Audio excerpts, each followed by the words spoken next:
So we welcome you to this evening or this morning session. It really is. So this is about Christmas and how you can have a better time doing whatever you're doing in that period. And what we noticed is that many people have this sort of attitude that things are openly weird, that there's nothing that seems really normal in the Christmas, while they at the same time see it as the most familiar family time, and at the same time, none of the usual rules for many people does not apply to this time of year. And we found that strange, how you're gonna match those two together, the most sort of safe, homely space for you, and at the same time, the place where you can be drunk, where sometimes people think they can cheat, which they normally wouldn't think they would be right, or they should or could.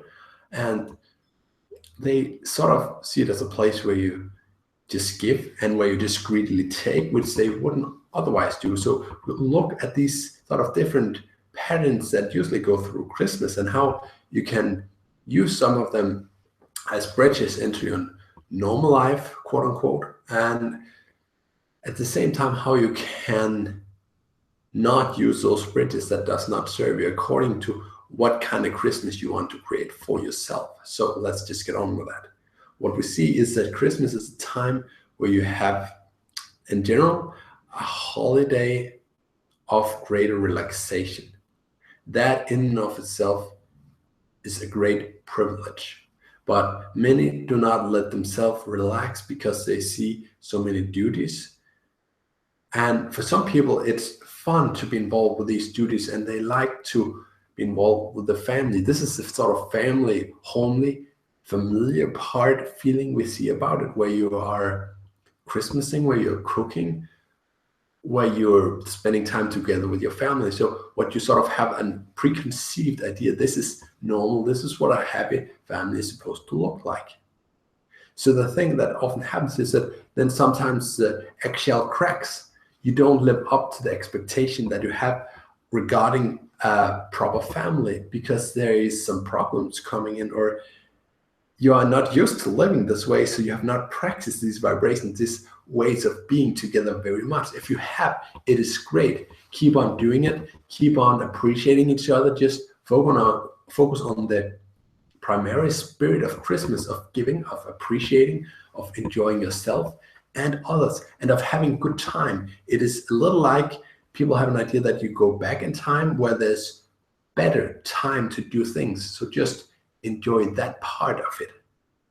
Okay, but if you do not feel that way about it, make sure that the way you enter into Christmas, sort of the attitude you go into it, is one that you are willing to actually enjoy. So if you're not willing to enjoy the Christmas that you're going into, if you feel there's too many obligations that you are truly willing or believe that you can enjoy this version of Christmas where there's so many duties, there's so much dressing up, there's so much alcohol or whatever it is that you do not think you can enjoy, well then find a way to enter into it that you will be able to enjoy. And one of the things that many people think about when they think about Christmas is that they can actually here they should have a time to rest, and it is a good time to rest and have times. And usually people have 1 or 2, perhaps 1 to maybe 3 days where they actually do relax a little bit. But usually their frustration or their dislike of some of these things comes from them not really feeling they have the opportunity to relax as much as they would like.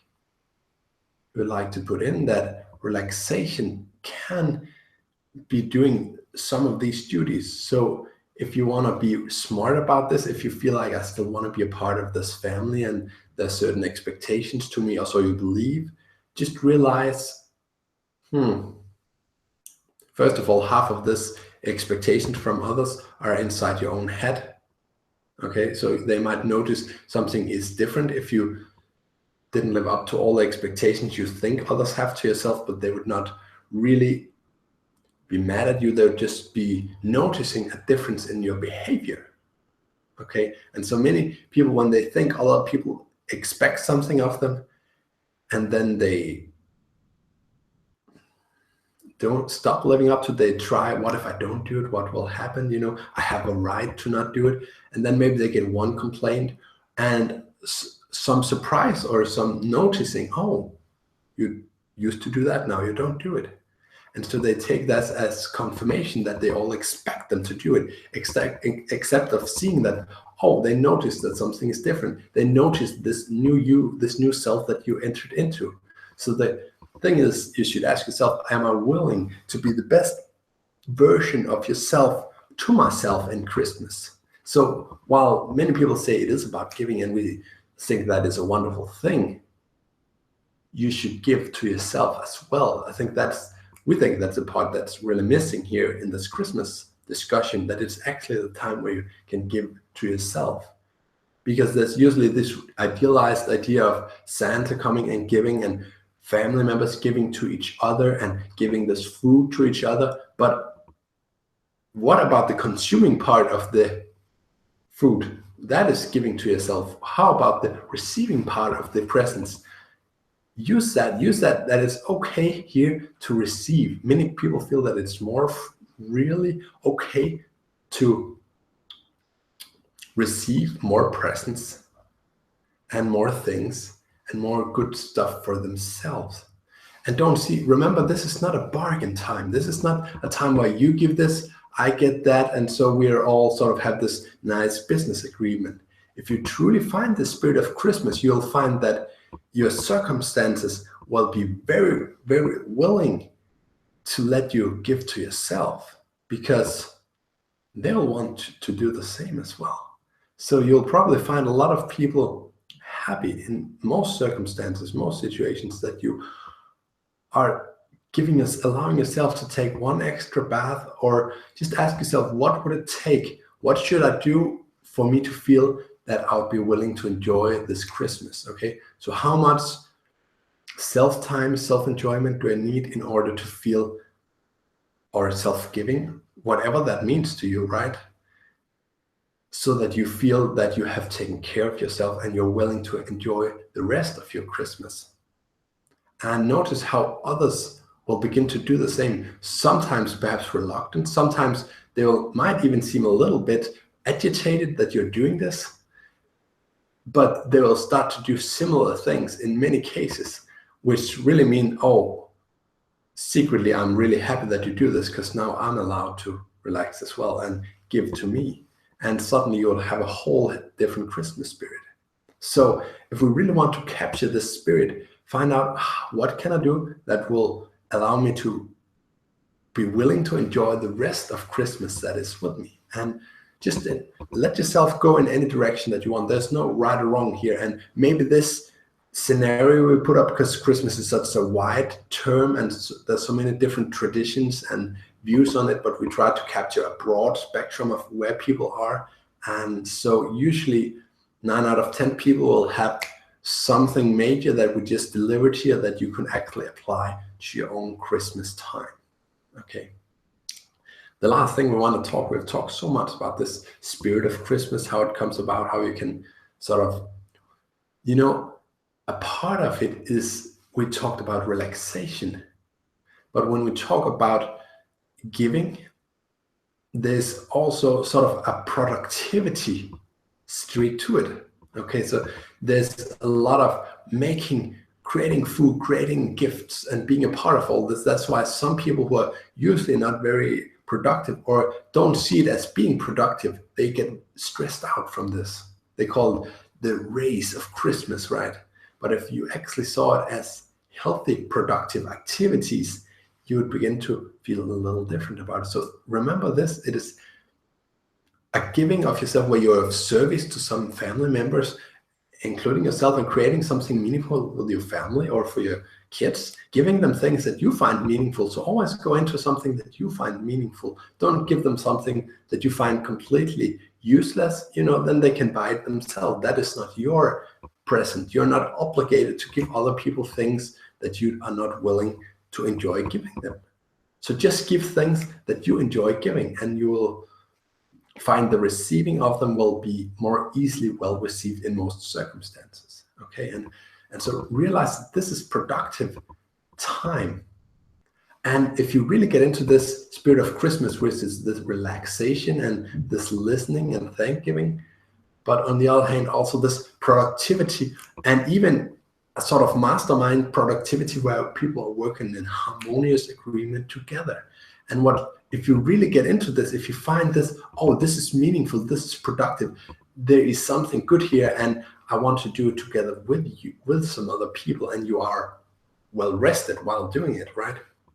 Then it might spin off that you might want to look at something else. You might want to look at your business or some other activity that could be fun, or a productive game, a productive cleaning. You know, many people clean very clearly during Christmas, but they usually do not enjoy it because it's something they have to. But if you really get into this productive spirit, you will enjoy it a whole lot more. And everything about Christmas really comes into place when you have this self-time, this how much is enough for me to feel that I've taken care of myself, that I feel that I easily have energy to go into this productive time.